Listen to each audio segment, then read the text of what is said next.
Salamlar, hər vaxtınız xeyir olsun. Ümid edirəm ki, yaxşısınız. Bugün biz sizinlə kompleks ədədləri baxacağıq. Nədir bu kompleks ədədlər? Hardan gəlir bu kompleks ədədlər? Bu anlayışı sizinlə dərindən öyrənək. Biz natural ədədləri keçmişik. Ondan sonra tam ədədləri, ondan sonra isə həqiqi ədədləri keçmişik. Düzdürmü? Bu ədədləri daha da genişləndirdilər. Yəni bir xəyali ədəd gətirdilər. İndi bu xəyali ədəddən danışaq. Biz ümumiyyətlə bilirdik ki, normalda listə lazerlə göstərəcəm. Biz bilirdik ki, yəni x kvadratı üstəgəl 1 bərabər 0 tənliyində x kvadratı mənfi 1 alır. Düzdür? Deyəcəksiniz ki, bu mümkün deyil axı. Yəni necə olur ki, yəni x kvadratı mənfi 1 alır? Biz öyrəşmişdik ki, həmişə kvadrat və yaxud da cüt dərəcədən olanda bizdə müsbət olsun, tək ola bilməz. Yəni mənfi ola bilməz axı. Ola bilər. Yəni düzdür, həqiqi ədədlərdə ola bilmir, amma kompleks ədədlərdə ola bilir. Yəni bir xəyali ədəd gətirdilər, genişləndirdilər. Bu xəyali ədədin kvadratı bizə mənfi 1-i verir. Yəni i kvadratı bərabərdir mənfi 1. Onda i-nin kubu nəyə bərabər olacaq? I-nin kubu eyni zamanda i kvadratı vursun i deyilmi? Onda i-nin kvadratı mənfi 1-dir, vurulsun i-yə olacaq mənfi i. i üstü 4 nəyi verir bizə? i üstü 2-nin üstü 2. Düzdür? Onda i kvadratı mənə verir. Mənfi 1-in də kvadratı olacaq müsbət 1. Yəni 4-ə kimi gəlməyimiz yaxşıdır. İndi mən sizə deyəcəm ki, niyə görə 4-ə kimi gəldim? Baxın, uşaqlar, daha böyük ədədlər olduqda biz bu zaman nə edirik? İlk öncə 62-ni göstərim. i üstü 62 bizə nəyi verir? i üstü 2-nin üstü 31. Düzdür? i üstü 2. Yəni i-nin kvadratı bizə mənfi 1 verir. Onun üstü 31. Tək dərəcədir. Mənfi 1-in üstü tək dərəcədir. Cavab olacaq elə mənfi 1. Yaxşı, böyük ədədlərdə biz nə etməliyik? 645-dir, düzdür? 645-i 4-ə böləndə qalır 1. Yəni, böyük ədədlər olduqda i-nin üstündəki qüvvəti 4-ə bölməliyik mütləq. Və qüvvəti yazacaq qalığı yazacaq üzərində. Olacaq i üstü 1. i üstü 1 mənə elə i-nin özünü verir. Aydındır? Belə, tərifə baxaq. Tərifdə nədir?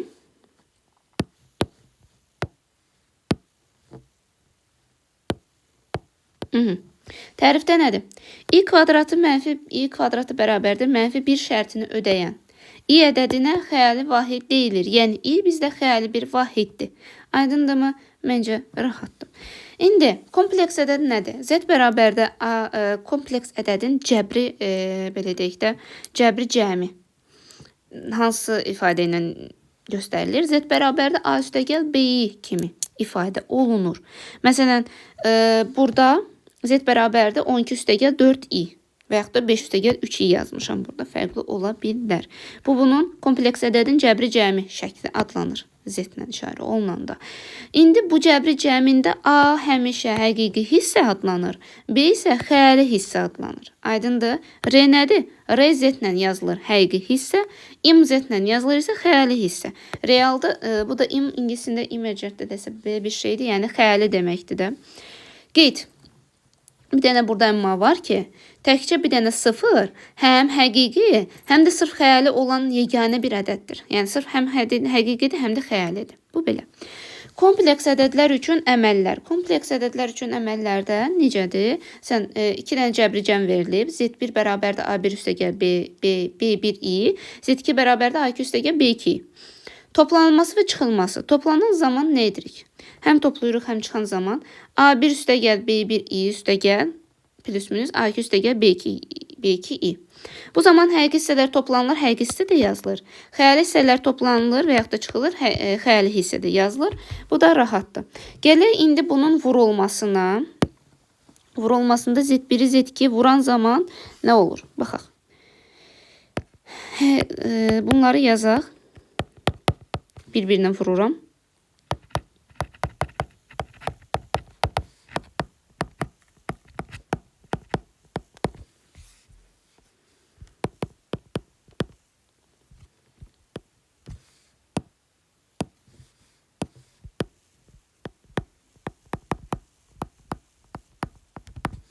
Vurulması zamanı isə belə olacaq. Yəni, həqiqi hissələri bir-birinə vurub, ondan çıxıram xəyali hissələrin hasilini.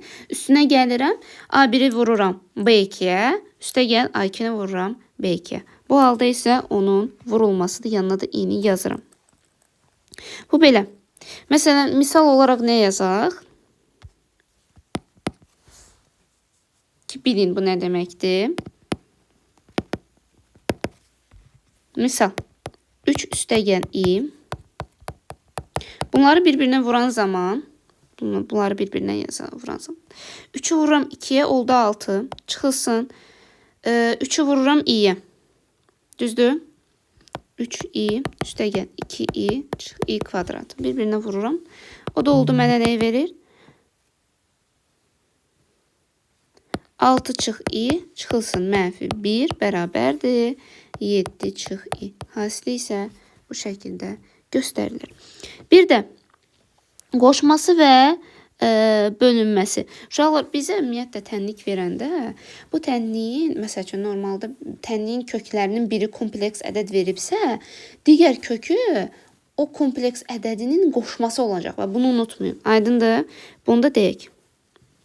Qoşması nədir? Ümumiyyətlə biz həqiqi ədədlərdə qoşma keçmişdik də. Biri plusu idi, biri minusu idi. Düzdür? Belə yadınızda saxlayın. Yəni z bərabərdir. Z bərabərdir. A üstəgəl BI. Bunun qoşması üzərində necə yazılır? Bax, xətlə yazılır. Üzərində xətlə. Bərabərdə A çıxılsın BI kimi yazılır. Uşaqlar, normalda biz deyirdik ki, diskriminant mənfi olanda, yəni sıfırdan kiçik olanda bunun kökü yoxdur. Aydındır? Amma kompleks ədədlərdə mən deyə bilərəm ki, diskriminant sıfırdan kiçik olduqda ax kvadrat üstəgəl bx üstəgəl c bərabər 0 şəklində olan tənliyin kökləri kompleks, yəni qoşma kompleks ədədlərdir.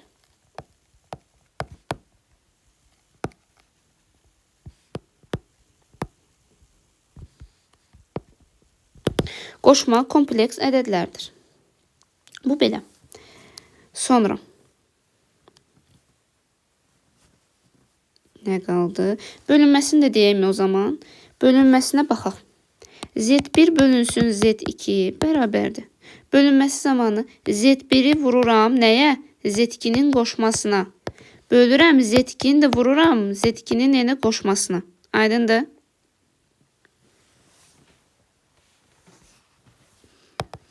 Bərabərdir A1, A2 üstəgəl B1, B2 bölünsün A2 kvadratı üstəgəl B2'nin kvadratı üstəgəl B1 vur A2 çıx B2 A1 bölünsün A2'nin kvadratı üstəgəl B2'nin kvadratı yanında da i'ni yazdım. Bu həqiqi hissədir, bu da xəyali hissə oldu. Bu belə. Bizdə uşaqlar bizə nə düşə bilər? Bir də modulu düşə bilər. Ondan sonra bundan başqa düşməyəcək. Çünki qaldırılıb buraxılışın qaydaların senindən. Birincisi, modul nədir? Modul bizim kompleks ədədimiz z bərabərdə a üstəgəl b şəklindədir. Düzdür? Bunun modulu z bərabərdə bu şəkildə yazılır. Və modulunu tapmaq üçün isə xəyali hissə ilə həqiqi hissənin kvadratlarının cəmin ilə tapıram. A kvadrat üstəgəl B-nin kvadratı. Məsələn, Z bərabərdir. Bunun qoşması olan A çıx B-yi deyil. Bunun da modulu olacaq. A kvadrat üstəgəl B kvadratı. Fərqi belə yoxdur. Bu belə.